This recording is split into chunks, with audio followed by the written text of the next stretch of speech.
నమస్తే మిత్రులారా, నేను మీ శ్రీనివాస్ చౌహాన్ అడ్వకేట్. మిత్రులారా, కోర్టు వేలం ద్వారా కొనుగోలు చేసిన ఆస్తుల మీద మనకు హక్కులు సంక్రమిస్తాయా?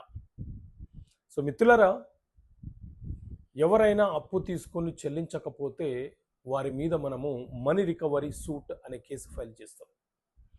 వారి పేరు మీద ఉన్నటువంటి ఆస్తులను న్యాయస్థానము జప్తు చేస్తుంది.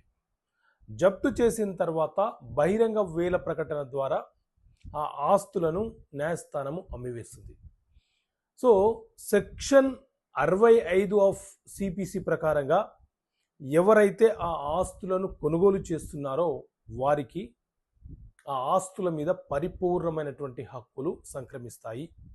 ఒకవేళ ఆ ఆస్తికి సంబంధించిన యజమాని ఆ జప్తుని అడ్డగించే ప్రయత్నం చేసినా, ప్రతిఘటించే ప్రయత్నం చేసినా సెక్షన్ 74 సిపిసి ప్రకారంగా అతనికి 30 రోజుల కాలం పాటు న్యాయస్థానము సివిల్ జైలు అంటే తన ఆధీనంలోకి తీసుకొని ఆ ఆస్తిని బహిరంగంగా వేల ప్రకటన చేసి వచ్చిన సొమ్ముతో అతను మొదట ప్రభుత్వానికి ఏమైనా అప్పులున్నాడా ఆ అప్పులను చెల్లించేస్తుంది.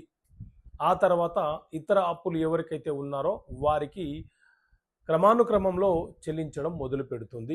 సో ఈ క్రమంలో మనం కనుక ఆస్తులను కోర్టు వేలం ద్వారా కొనుగోలు చేసి ఉంటే మనకు పరిపూర్ణంగా హక్కులు సంక్రమిస్తాయి. ఓకే మిత్రులారా, థ్యాంక్ యూ. జై హింద్.